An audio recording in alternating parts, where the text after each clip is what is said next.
Rebecca Ferguson has shared the screen with Hollywood heavyweights like Tom Cruise and Hugh Jackman, but off-screen, her real leading man is her husband, Rory St. Clair Gainer.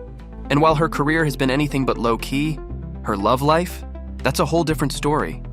But this is so true. Rebecca keeps things surprisingly private. She's married to Rory, and the two even share a production company. But don't expect constant red carpet moments or dramatic Hollywood displays. Rory mostly stays out of the spotlight, stepping in only occasionally to support his wife at big premieres. Before Rory, Rebecca was in a 6-year relationship with Swedish holistic therapist Ludvig Hallberg, who was 22 years older than her. They welcomed their son Isaac, who is 19 now, when Rebecca was just 23. I was very young, but I started working at 15. I was thrown into the deep end of work, maturity, and responsibility, she shared. My son is incredible. Kudos to his dad, who basically raised him because I was working a lot. Anyway, after ending the relationship, the actress met Rory. The lovebirds share a home in Richmond, southwest London. Rebecca and Rory reportedly started dating in 2016 and quietly tied the knot a few years later. No grand celebrity spectacle, no glossy magazine spreads. Instead, a cozy cottage, Wellington boots, chunky wool socks, big knitted jumpers, and games like snooker and table tennis. Yes, really. She described it as a country weekend wedding. And honestly, doesn't that sound kind of perfect? And if you're picturing a dramatic white gown, think again. Were you in a wedding dress? No. Love it. No, I wore a beautiful skirt, wedding skirt, that I can shorten off, get some pockets in, and I'll use it in Greece for the summer. Practical and chic. Very her. I'm not very religious. I believe in love and Spiritual. yeah, I do. And it was more for us and our family. Her son Isaac even served as ring bearer, which makes it feel even more personal, doesn't it? By the time they married, Rebecca and Rory had already welcomed their daughter, Saga. Their little girl even attended the ceremony. And even though Rebecca's career has taken her all over the world, from the deserts of Morocco and Abu Dhabi to the icy landscapes of the Arctic, there's one rule she refuses to break. No matter how big the project, she won't be away from her children for more than 3 weeks at a time. That was my #1 priority, she shared. For someone who works on massive, globe-trotting productions, that's a serious boundary. And it tells you everything about where her heart really is. I also miss, equally as much as I love working, the moment when I can be home for 2 weeks. And When's the last time that happened? Now Christmas, I had, yeah. And here's something that's honestly pretty sweet. Rebecca has said that marriage didn't dramatically change their relationship at all. The biggest difference? They started calling each other hubby and wifey just because it makes them laugh. No major transformation, no big shift, just a couple enjoying the little things. So what does it mean to be married other than when you were... Nothing. Nothing, right? No, it's he was still your partner in life forever. Nothing. But don't let the quiet lifestyle fool you. These two have a competitive streak. Rebecca has openly admitted that when it comes to board games, things can get intense. In the most loving way, of course. And let's be real, don't we all suddenly turn into strategic masterminds the second someone pulls out a board game? And Rory isn't just a supportive husband. He's creatively involved too.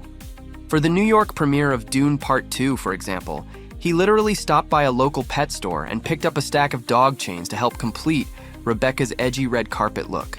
Yes, dog chains. And somehow, it worked. She paired them with an Olivier Thayskins ensemble and fully leaned into her signature aesthetic. Dark, sharp, unapologetically Scandinavian cool. "I'm more gothic, I'm edgy, I'm Scandi," Ferguson told Harper's Bazaar. "I'm not fluffy and bride-like. That's just not me." And as for Rory, we might not know much about him, but we do know that he and his wife are so happy together.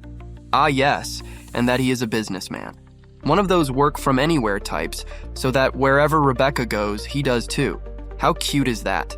By the way, did you know that Ferguson was pregnant when filming Mission Impossible Fallout? And she actually did a lot of her own stunts, pregnant belly and all.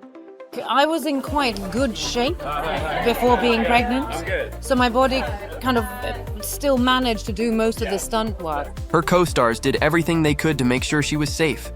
What a caring cast. But that's not all. While working with legendary actor Tom Cruise, the co-stars became super close. Some outlets even say he started crushing on her. We've never met before, right?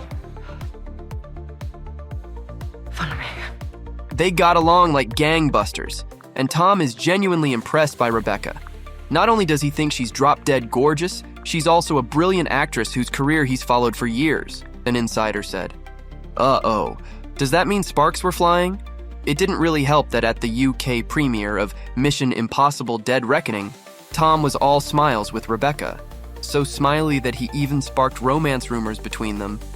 To add some fuel to the fire, some even pointed out that Rebecca shares an uncanny resemblance to Nicole Kidman, Tom's ex. Not to mention, Cruise and Ferguson's on-screen chemistry is electric, whether they're fighting for their lives, chatting at a sidewalk cafe, or just staring into each other's eyes. The attraction between Ilse Faust and Ethan Hunt is magnetic. To clear the air, there was no romance. The same insider said, although the actor has a soft spot for Rebecca, he was well aware of her marriage. Tom would never cross that line. The actress also chimed in, saying that even though she and Tom get along like peanut butter and jelly, they weren't always spending time together. I think, to be honest, it's just very much down to who you click with. I can do big movies, but, not that Tom isn't a friend of mine, but I think Tom Cruise is quite busy all the time, so it's not like we go to dinners every weekend, she said. One thing's for sure, Rebecca is loyal to her hubby. She once touched a bit on the bond she shares with Rory. She credits him for helping her climb the ladder to success. The duo are always seen out and about together, like when they go for romantic walks around London. As for Tom, he is on his own mission impossible, and this time it's making a romance last. The 63-year-old actor and Ana de Armas, 37, have split after realizing the spark between them had faded. You're the top of the eligible bachelor list again. Just focusing on my movies, AJ. Sources close to the pair told The Sun that while Tom and Anna had a really good time together, they both realized their relationship had run its course. They just aren't going to go the distance, one insider said. But they still love each other's company and have been really adult about it. So, while the romance may be over, the respect, and maybe a little fondness, remains. It all makes sense. Interestingly, Anna is already cast in Tom's next film, which means they'll still be spending time together. And who knows? Maybe some on-set magic will help that spark flare up again. You're hot on the market again. Low priority. Low priority. Low priority. That's all we have for you today. Thanks for taking the time to watch our video. Don't forget to like and subscribe, and make sure to share our channel with your loved ones. Be well and be kind.